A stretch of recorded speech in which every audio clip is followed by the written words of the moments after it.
right, it's 11 o'clock.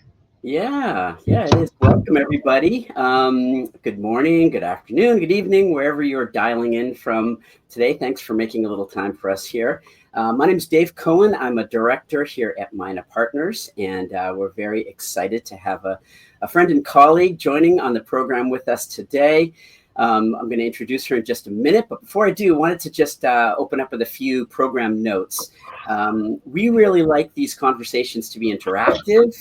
So if you're out there in the audience and you have a question, please utilize the comments function there in your interface and send your questions in, and we'll take as many as we can, either online or we'll leave a little time at the or inline, or we'll leave a little time at the end to take those.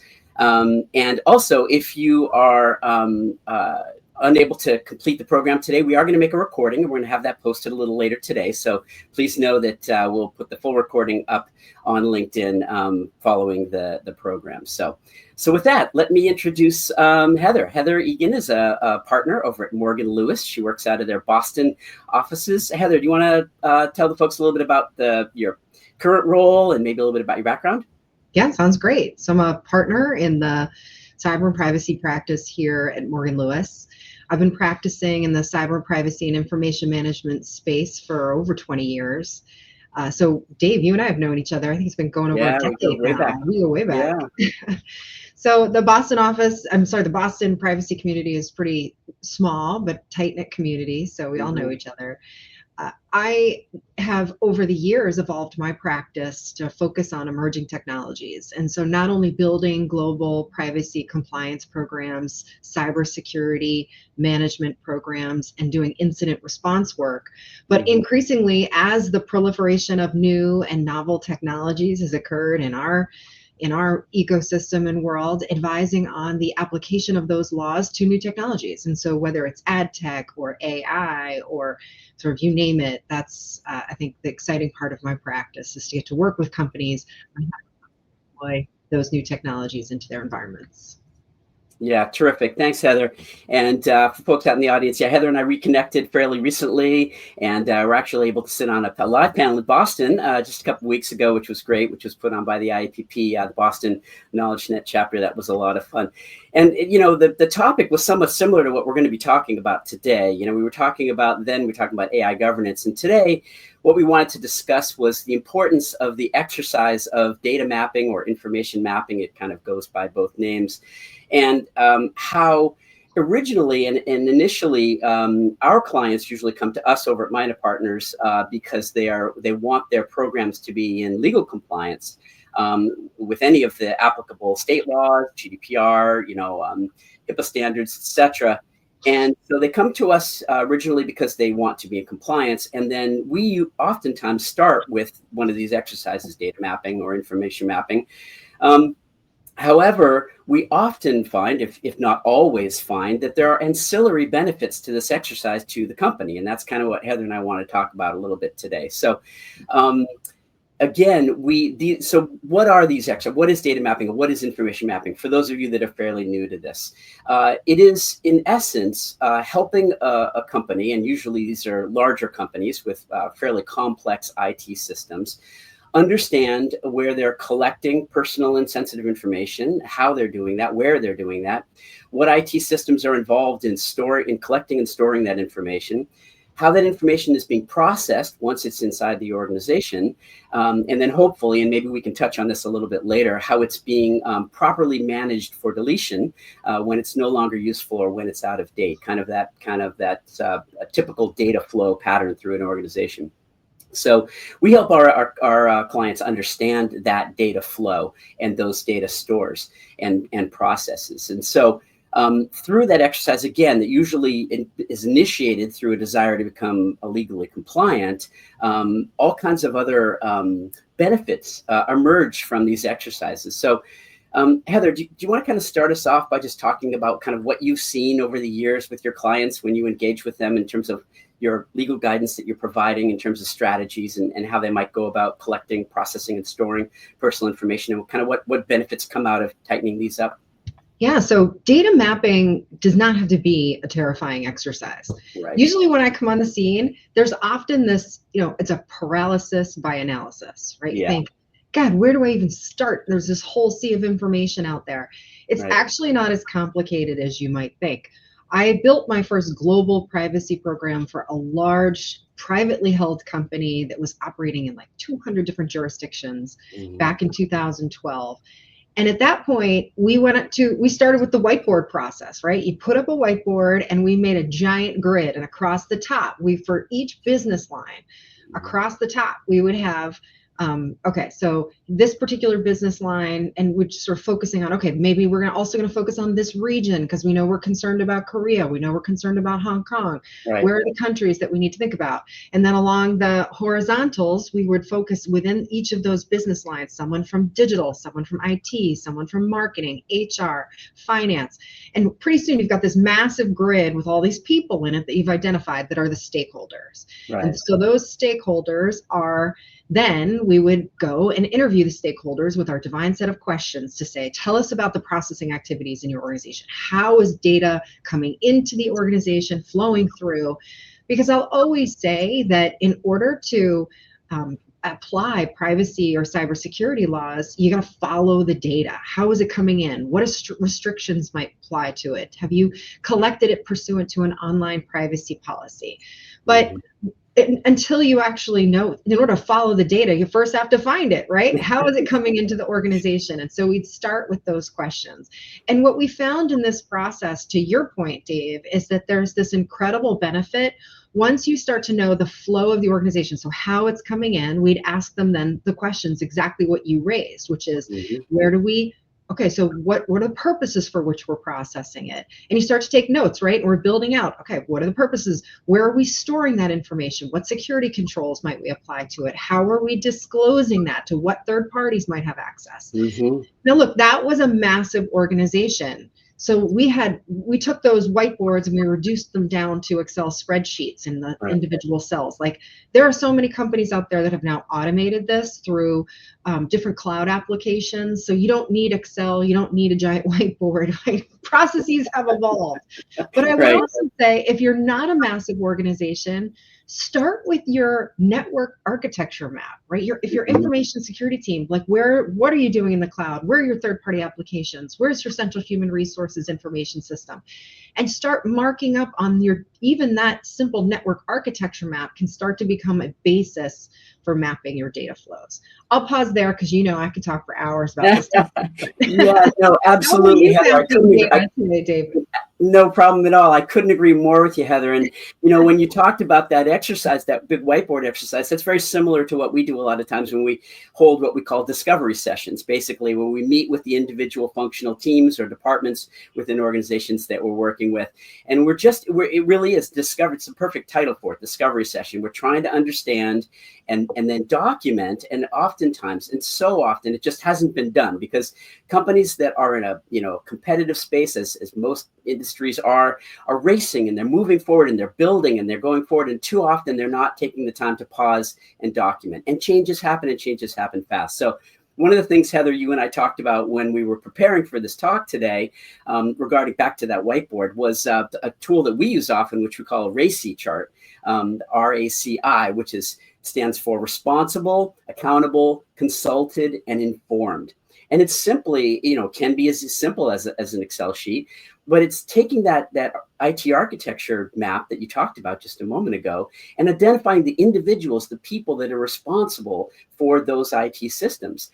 And it's an amazing, useful centering and focusing tool that just helps there be a repository and some place to go back to when somebody gets up and leaves, walks out with some institutional knowledge, or responsibilities change within somebody's role, which happens all the time. And when you have a central place that's accessible by those that need to know where to go to find out where that data flow is happening, what systems are being utilized, it's a really critical tool. To your point, it doesn't have to be a boil the ocean overwhelming thing. You just get started, you do what you can, and you fill in gaps. So yeah, and I'm sure you've Dave, seen it's this. such a great point too when you talk about ancillary benefits. So some of the ancillary benefits of that RACI model that I see is that if we get to a point where we've had a data security breach, let's say you've got a ransomware attack and certain systems are going down. You actually have one central location where you've identified who are the actual stakeholders, the individuals who are responsible for that particular system or the data that's stored thereon. A lot of times when I come in for a cybersecurity incident, we're scrambling after the fact to figure that information out because it hasn't been recorded somewhere. So look, yeah, I'm not saying that you need to data map just for compliance purposes sake. There's so many benefits to doing this process that you may not even realize, particularly crisis down the road. But I would also say taking that, it's not just taking it one step further, it's not just about responding to a breach and how do we address the needs of this particular data set or system. It's also then supports the process for business continuity, because business continuity in the event of a disaster, a cybersecurity disaster or breach, right? Let's say you've got systems coming down. Having gone through the process of data mapping and understanding where your personal data resides in the organization, you also start to understand what are the critical systems for purposes of our business and revenue generating activities. And so it all starts to come together. You start with a data mapping exercise, then you start to see, okay, what are our revenue generating operations of the organization? How, if these systems start to go down, how do they communicate with each other, and how do we prioritize them in terms of what we'd want to bring back online first? Again, that's another area where in cyber crisis response, I see so many companies have not taken their program to that level, but the more pre-work that an organization has done, there's no question, the faster the recovery time and the better off they are in the long run. So many, many benefits to data mapping. Absolutely, Heather. You know, BCDR, business continuity and disaster recovery. And maybe not surprisingly, we have seen more requests come in for these services recently. And it's actually not surprising. It's very tragic, and it's hard to think about. But, you know, the recent storms that just took place in the Southeast just last weekend, I heard a story about a company that hadn't done a lot of these exercises, unfortunately, and had some significant physical damage to their offices. And they were scrambling around trying to figure out where are our servers actually located and what critical information was on them. Are there redundant systems? And it really just underscores the need these days for there to be some proactive activities like we're talking about here. But, you know, it's interesting, Heather, where you were going into, and we were just talking about how it can be beneficial to have redundant systems and backup systems. Yes. However, I was thinking of an example of a client that we were working with not too long ago. And as we were working with the marketing department and doing one of these discovery sessions, we found out, to our privacy program project sponsor's surprise, there was huge amounts of data flowing into a separate IT system that somebody had set up unbeknownst to a number of people in the organization. So there was some very personal and sensitive information flowing into another system that it didn't need to be over there. And it wasn't a particularly secure system. So by undergoing this information mapping exercise, we were able to uncover the fact that this data transfer was happening that didn't need to be happening, and actually created a risk to the organization that we were able to figure out and shut that off and minimize the systems in which the data is being stored, and made sure the access controls are proper and the security controls are proper there. So another huge benefit where hindsight is 2020, right? Yeah. You may have just saved them thousands, if not millions of dollars in breach response, because I got to tell you, the threat actors get in, they're scanning your system, looking for those sensitive data stores. And that's what they're going to hit, because they know it's going to hurt the worst, right? And they want to extort you for payments. So going through this data mapping exercise, seeing that data is flowing into a place where maybe you don't have the controls that you want to apply to it, being able to call that back, put the controls in place, and really shore up your systems, that's money very well spent and can save you a whole lot of hurt down the road. 100%. And kind of sticking with that work within the marketing department, because as you and I both know, there's a lot of tension between the marketing department and the privacy compliance department at times. Hopefully part of our role is to help them work together. And for the marketing department, who, for doing their jobs, they are trying to advance the business and they want to use as much information as they possibly can. And so it's really And the privacy compliance department just really wants to say, that's great. And of course, we want to advance the business as well. However, we can't do this. We can't do that, but we can do this. It's not the department of no, but the department of, well, hang on a second. You can do that, but let's just make sure that this control is in place. And so it's kind of sticking with the marketing example. Another client we were working with not long ago, by going through this exercise, discovered that they had these great goals in terms of new campaigns they wanted to launch, new things they wanted to do in terms of tapping into some of the sophisticated tools and platforms that are out there you mentioned earlier, Heather. But in order to do that, we helped them identify what current systems they were using and how outdated they were and how they were really cumbersome to the business. So they brought us in as a third party. We were able to identify this. It was really an out-of-date, dangerously out-of-date system that they were using. And by identifying that and kind of documenting that as a third party, we were able to help them say, it's time to update. It's for both security reasons and so that we can keep up to speed with the technological developments in the field. And we help them make an argument for being able to advance and improve and move their program forward. So look, there's no question in my mind that using a third party can be so helpful. So like a Mina Partners, right? Because it's that paralysis by analysis that I mentioned. You get a little bit of outside help to jumpstart your program. You don't have to buy an FTE or buy into an FTE. So get that supplemental support. But I also want to say that, look, if you don't have the budget to go get outside help, start small, start methodically. So I talked about that big whiteboard exercise, right? But that can seem daunting. Don't start with an Excel spreadsheet, pick one business line. And what I'll always say is that just get yourself set for something that's going to be about a 6-week process. Because step number 1 is identifying your chart of stakeholders that you want to interview. Or maybe it's not even interviewing those stakeholders. Maybe what you're going to do is you're going to train those stakeholders and give them a worksheet in your Excel spreadsheet to say, hey, please fill this in.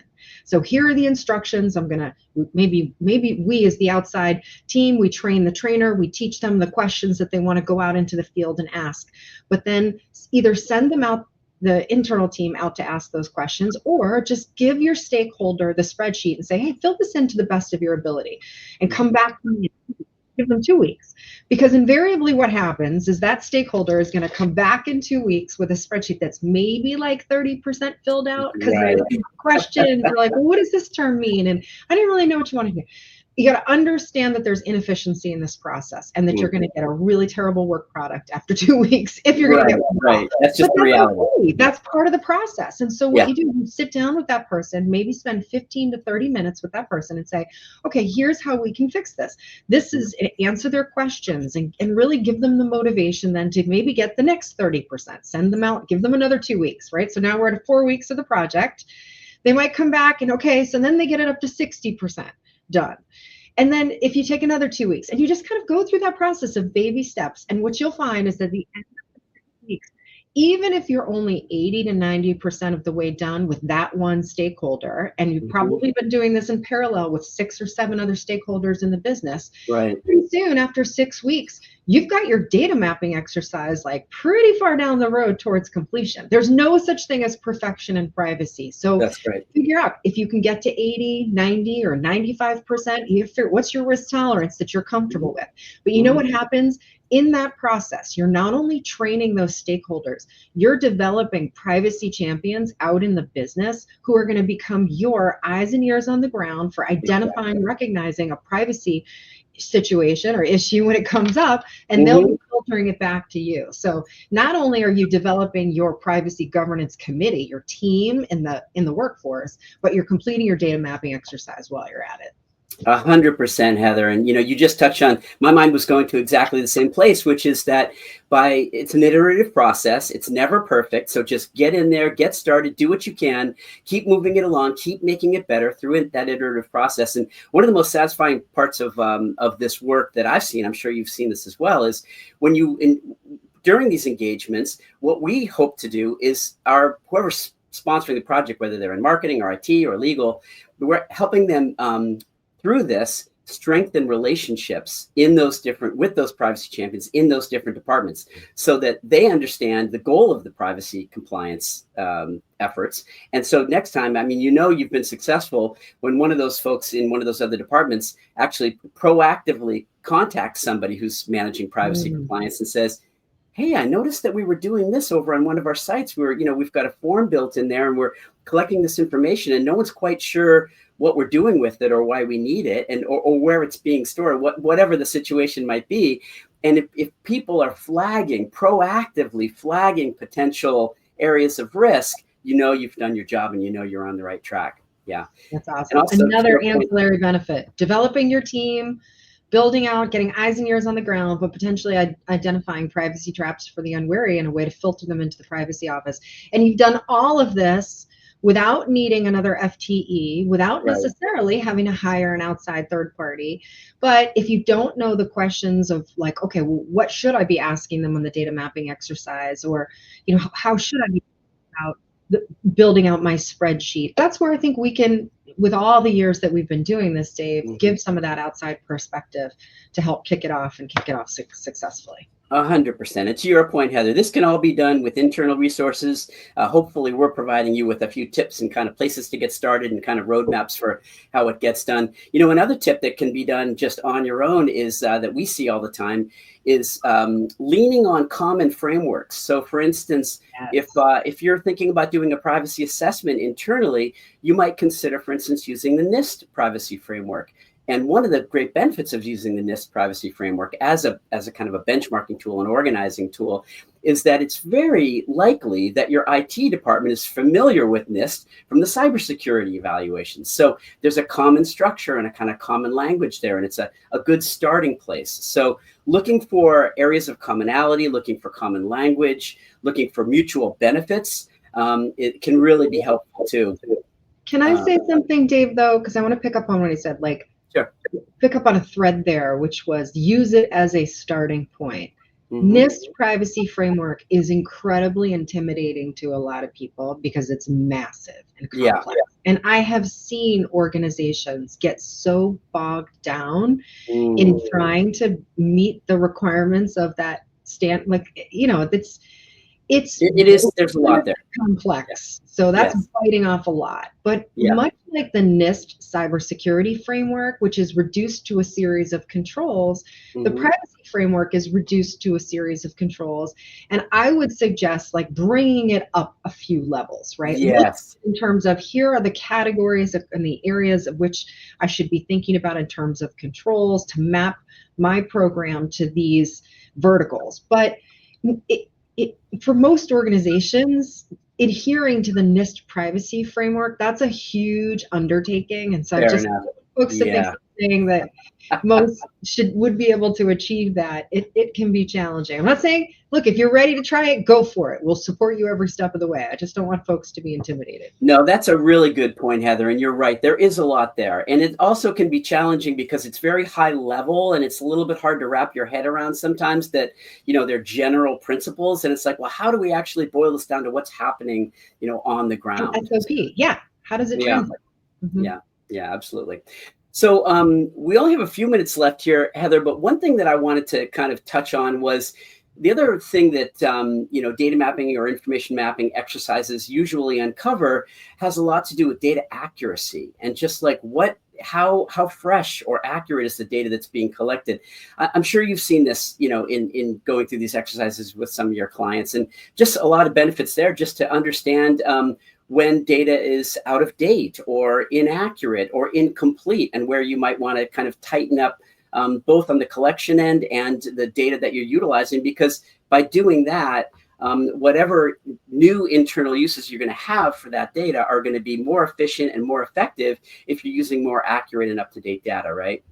Definitely. Yeah. That's yet another ancillary benefit to data mapping, is finding outdated stores of data that you could either delete, that you could refresh and update, that you could somehow locked down if you need to keep it for some reason. Maybe you're going to put extra security controls around it.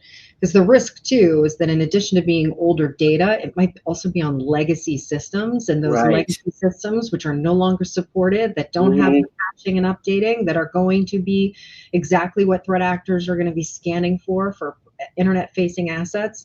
Those the privacy office in the data mapping exercise could uncover some of that activity in this process, and really do a great service to the organization by identifying it as a risk and then working to mitigate that risk through enhanced controls.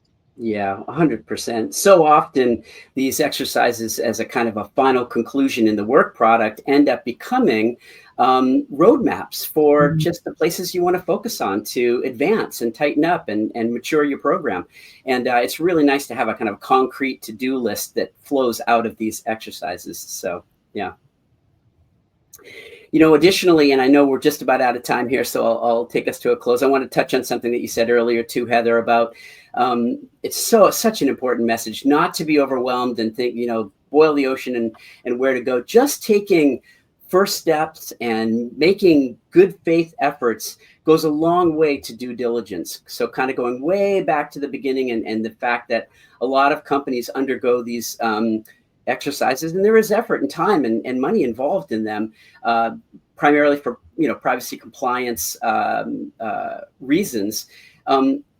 Taking those steps, documenting what you're doing your best, iterating and moving forward really demonstrates due diligence. And so even if it's not 100%, it's not complete, of course it never will be, it's an ongoing process. Making sure that you're taking these first steps, documenting is just, it really is the way to get started and the way to release some stress actually, and show that due diligence, and allow your program to be able to mature and move forward. So with that, I'll take us to a kind of a program close here. I want to thank everybody for that's been live on the program for joining us today. Really appreciate your being with us. I hope you found a couple good takeaways to take back to your office and implement. And especially and most importantly, Heather, thank you for taking some time out of your busy day to join us on the program. It's always such a pleasure to have these conversations with you. And yeah, thank you very much for joining us. Pleasure is all mine. Thanks, Dave. Okay. And as you can see on the bottom, we've got contact information for both Heather and myself. And with that, I thanks everybody one last time for joining us, and we hope to see you on another one of these programs in the near future. Have a great rest of the day and rest of the week.